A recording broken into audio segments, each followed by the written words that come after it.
Bonjour, Neil. Thank you for joining us today. Thank you. So how do you view overall our Q2 results?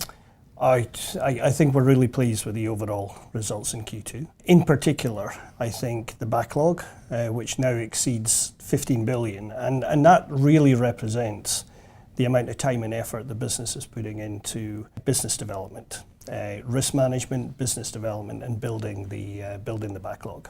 What are the financial highlights of the Q2 results? Well, I think most of them are very much in line with our expectations, and they're good. So our adjusted EPS, it's 65 cents, is roughly 10% above market expectation, which is good.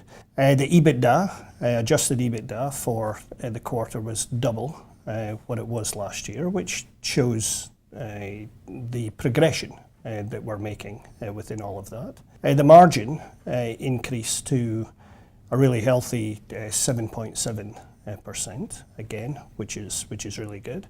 And we've had a number of other things. So we've had capital transferring MUC into the infra fund, which is now the fifth asset to go in there. So, I mean, overall, just the metrics are really good. I'm really pleased with it. So with those results, what's happening to our guidance? Well, our guidance is just being maintained. We've had a really good first half of the year. And again, as I said, you know, the order backlog is a critical piece in terms of giving us confidence that we're really on track to deliver against our guidance, both in terms of the E&C guidance and the overall company guidance. So we're on track for that. I see also in the results that we have a special charge for the settlement of the 2012 class action. Again, that's another fantastic achievement, I think, for the business, because that's really just another large piece of putting some of the difficulties that we had in the past.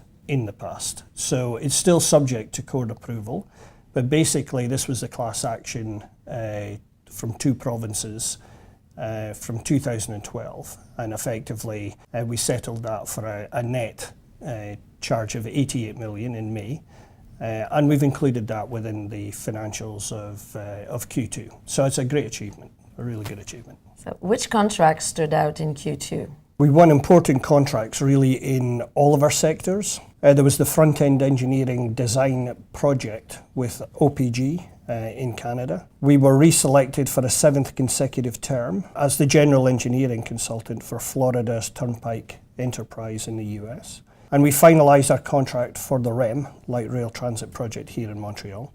We secured an agreement with Milestone Potash for a mining project in Saskatchewan here in Canada. And we were awarded a fuel channel and feeder replacement contract for Bruce Power in Ontario, again here in Canada. And then there was the Wazir gas plant installation contract with Saudi Aramco in the Kingdom of Saudi Arabia.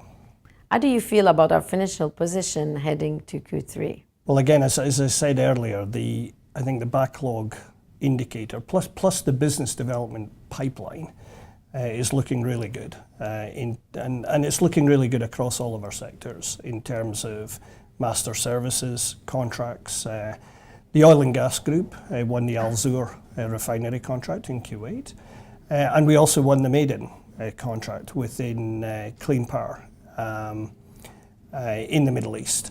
But that whole piece around master services contracts, building that backlog, is a hugely important part in making sure that we deliver in the second half of the year.